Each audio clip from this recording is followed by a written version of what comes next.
Student, आज आपका पहला लेक्चर है द्विघात समीकरण पर, जो कि क्लास 10th के लिए है स्पेशली, और जो लोग क्लास 9th में हैं वो भी इस वीडियो को आसानी से देख सकते हैं और उससे बहुत कुछ सीखने को आपको मिलेगा। 9th के भी हैं और 10th के भी हैं, उन दोनों के लिए। तो आप देखते हैं कि द्विघात समीकरण होता क्या है। सबसे पहले तो यही बात है कि द्विघात समीकरण होता क्या है। तो ये भी एक बहुपद ही है, ऐसा बहुपद जिसमें चर की अधिकतम घात 2 है। ये बहुत इम्पोर्टेंट है। और ये घात 2 नहीं है, अधिकतम घात 2 है। जैसा कि एग्जाम्पल में दिया गया है आपको 2x² + 3x + 1। इसमें जो चर है वो x है, x के रूप में बहुपद दिया गया है, चर x के रूप में।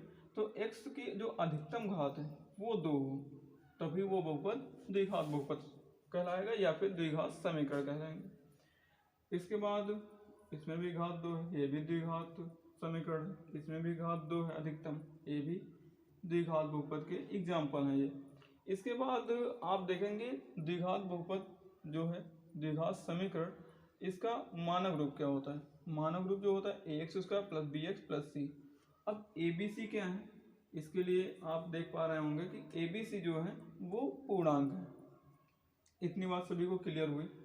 और एक जरूरी बात यह है कि जो a है वो 0 के बराबर नहीं है।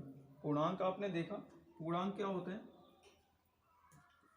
+1 + 2 + 3, ऐसे ही करके डाट डाट करके, और यहाँ पे -1 -2 -3।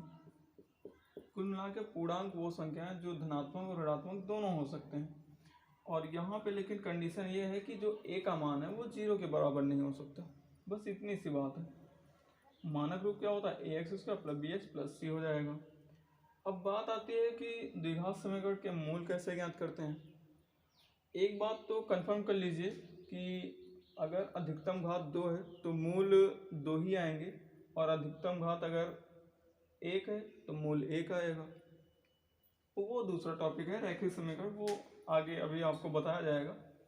तो इसमें क्या है, आपको द्विघात समीकरण के बारे में जानना है। द्विघात समीकरण होता क्या है, वो भी एक बहुपद है जिसमें चर की अधिकतम घात 2 होती है। तो इसके मूल कैसे ज्ञात करते हैं ये देख लीजिए। तो आपके पास दो टाइप से आता है द्विघात समीकरण। जैसा कि पहला टाइप ये दिया गया है आपको, x² + 13x + 30। तो सबसे पहले करते क्या है, जो अचर पद होता है उसके गुणनखंड करा लेते हैं। आपने सीखे होंगे फैक्टर करना। तो सबसे पहले छोटी संख्या से डिवाइड करते हैं। तो ये आपका बना 15, फिर 3 से डिवाइड करते हैं 5, फिर 5 से, क्योंकि 5 एक प्राइम नंबर है, 2 भी एक प्राइम नंबर है, 3 भी एक प्राइम नंबर, इसीलिए अलग अलग पहाड़े से कटे हैं। अब आप देखेंगे क्योंकि मूल तो 2 ही हो सकते हैं, कौन कौन होंगे वो आप यहाँ से डिसाइड करेंगे। यहाँ आप देख पा रहे हैं प्लस लगा हुआ है, और प्लस के बाद क्या लिखा हुआ है 13 मतलब ऐसे 2 गुणनखंड लेने हैं, ऐसे 2 मूल लेने हैं जिनका योग जो हो वो 13 बने, और वो मूल होने चाहिए इन्हीं तीनों में से मूल लेना है। तो आप देख पा रहे हैं तो गुणा करा दें तो 10 बनेगा, और ये 3 सिंगल बचेगा, दोनों को जोड़ेंगे तो वो 13 बनाएंगे। तो इस प्रकार 13 को आप क्या लिखेंगे, 10 + 3, तो x² + 10 + 3 हो जाएगा, और इंटू में x। 13 को 10 + 3 लिखा गया, और प्लस में 30, x² + 10x + 3x + 30। ये हुआ x का 10 में भी गुणा हुआ, x का 3 में भी गुणा हुआ। इसके बाद अगला स्टेप जो है वो उसमें कॉमन लिया जाता है। दो पदों में कॉमन करेंगे, x कॉमन होगा तो बचेगा x + 10 बचा। आपको कॉमन लेना आता है सभी। x जब कॉमन लेते हैं तो x से ही भाग कराते हैं, तो घातें 2 हैं तो एक घात बचेगी, एक घात कॉमन चली गई। यहाँ पे एक ही घात है तो ये कॉमन चलेगी, केवल 10 बचा। प्लस का। अब देख पा रहे हैं यहाँ पे x तो दोनों में है नहीं, इसलिए आप संख्या कॉमन करेंगे। 3 दोनों में है तो 3 कॉमन कर लेंगे, तो यहाँ से 3 कॉमन में है तो x बचा, और प्लस का 3 का पहाड़ा पड़ेंगे 30 में तो 10 बढ़ जाएगा। भाग ही कराना होता है, कॉमन का मतलब होता है भाग कराना होता है। इसके बाद आप देख पा रहे हैं कि आपके पास 2 पद बचे हैं। इन दोनों पदों में ब्रैकेट वाला पद कॉमन है, मतलब x प्लस 10 कॉमन है, तो बचा क्या, जो बाहर लिखा हुआ वो बचेगा। यही आपके द्विघात समीकरण के गुणनखंड हैं। अब आपको मूल ज्ञात करना है, तो मूल कैसे ज्ञात करते हैं, गुणनखंड को ही 0 के बराबर करते हैं, मूल निकाल लेते हैं। तो आपका जो पहला मूल आएगा, पहला मूल निकालेंगे तो x प्लस 10 बराबर 0, x बराबर माइनस का 10, ये पहला मान हुआ।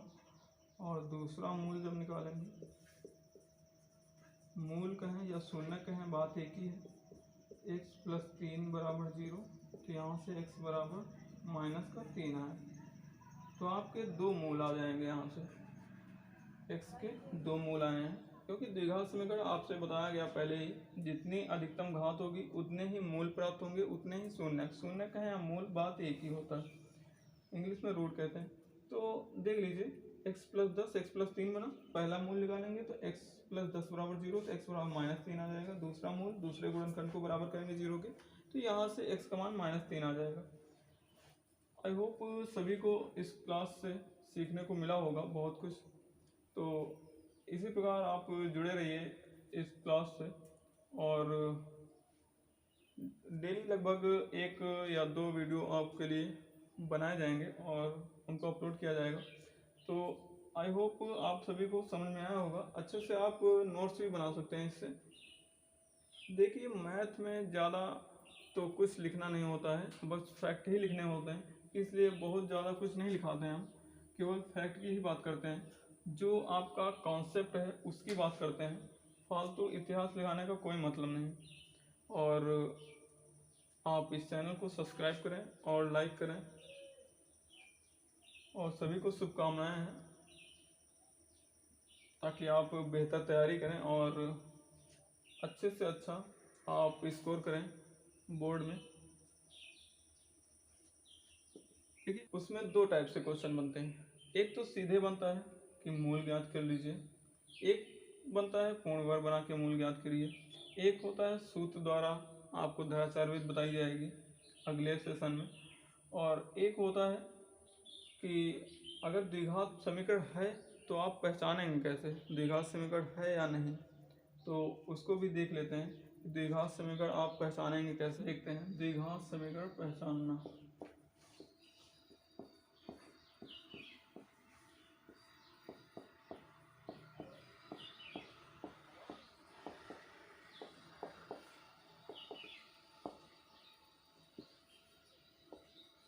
कोई भी समीकरण लिखा हुआ है उसको आप देख के कैसे बताएंगे कि द्विघात समीकरण है या नहीं। तो देखते हैं, +1 का होल स्क्वायर लिखा हुआ है, इस ब्रैकेट को खोलेंगे कैसे, a प्लस बी के होल स्क्वायर जैसा, तो a square plus B square plus 2ab यही होता है बराबर 2x प्लस 6, इधर मल्टीप्लाई हो गया, 2x से 2x कट जाएगा। आप देख रहे हैं कि दोनों जगह प्लस प्लस 2x है, तो कट जाएगा। आपके पास बचा क्या, एक्स स्क्वायर प्लस 1 बराबर 6, इस 6 को इधर लाएंगे तो एक्स स्क्वायर प्लस 1 माइनस 6 हो जाएगा, ये प्लस माइनस घट जाएगा, एक्स स्क्वायर माइनस 5 बचेगा बराबर 0। अब देख पा रहे हैं आप जो एक्स स्क्वायर माइनस 5 है, इसमें अधिकतम जो घात है चर की वो कितनी है, अधिकतम घात कितनी है, 2 ही तो है। और आपने अभी पीछे देखा था कि जिस बहुपद की अधिकतम घात 2 होगी चर की, वही जो बहुपद होगा वो द्विघात समीकरण कहलाएगा। तो ये क्या है, द्विघात समीकरण है।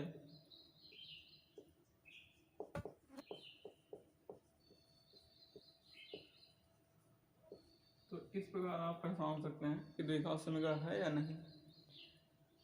एक सवाल और है इसी टाइप से, आप उसको भी देखें। सेकंड क्वेश्चन है जो,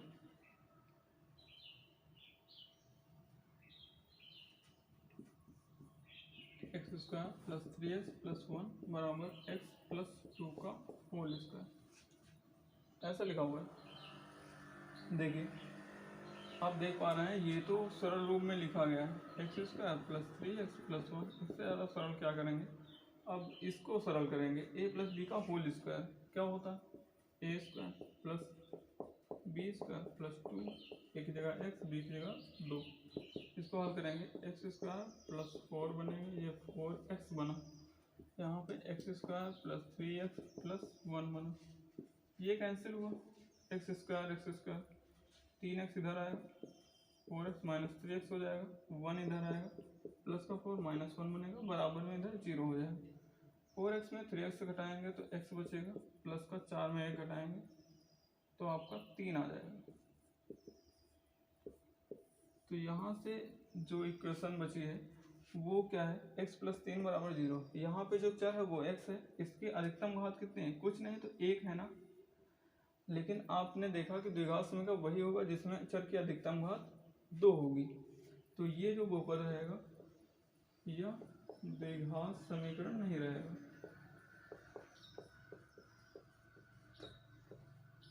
समीकरण नहीं। इस प्रकार आप पता कर सकते हैं कि कौन सा बहुपद जो है वो द्विघात समीकरण है या नहीं।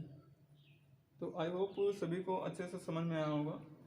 अगले लेक्चर में उस टॉपिक पर बात करेंगे कि जो मूल होते हैं वो वास्तविक हो सकते हैं, परिमेय हो सकते हैं, अपरिमेय होंगे, ऐसे कुछ टॉपिक रहेगा। और दूसरा है सूत्र द्वारा द्विघात समीकरण का हल कैसे ज्ञात करते हैं, सूत्र द्वारा, उस पर भी चर्चा करेंगे अगले लेक्चर में।